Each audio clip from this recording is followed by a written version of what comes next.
Revelation chapter 11, John is being told to measure the temple, to measure the altar, and to measure the people therein, but not to measure the outer court.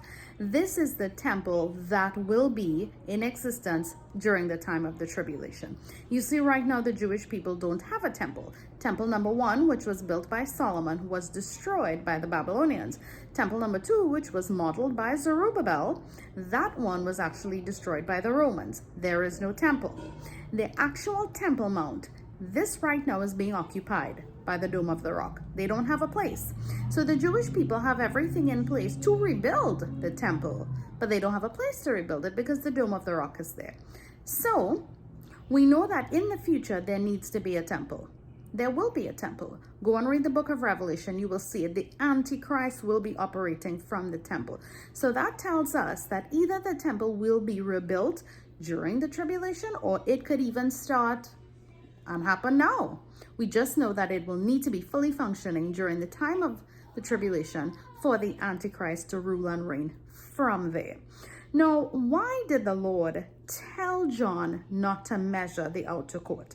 So historically, if you were to look at temple number 1 and temple number 2, the Lord really did not give any instruction per se with regards to the outer court.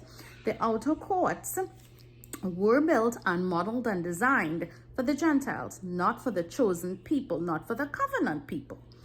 And many Bible scholars do believe that this will be the case of the third temple as well. Now, as I said, where the Dome of the Rock is, that is where the temple needs to be built. How is that going to happen?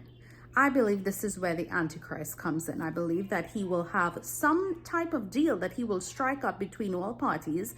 The Jews will be allowed to build their temple. But could it be, now I'm not saying this is doctrine and this isn't the Bible, this is just a could it be. Could it be that the reason that in this case John is being told not to measure the outer court, could it be that it's because the Dome of the Rock will be in the outer court and the Jewish temple will be right next to it? I don't know. We'll have to wait and see. The one thing I do know is that Jesus is going to return. The one thing I do know is that he is Lord and he's Savior and he's the only way. We are going through a lot of things in the world right now. Just put on the TV and look at the news, and I'm telling you, Jesus, he's the only hope. He is the hope of the nations.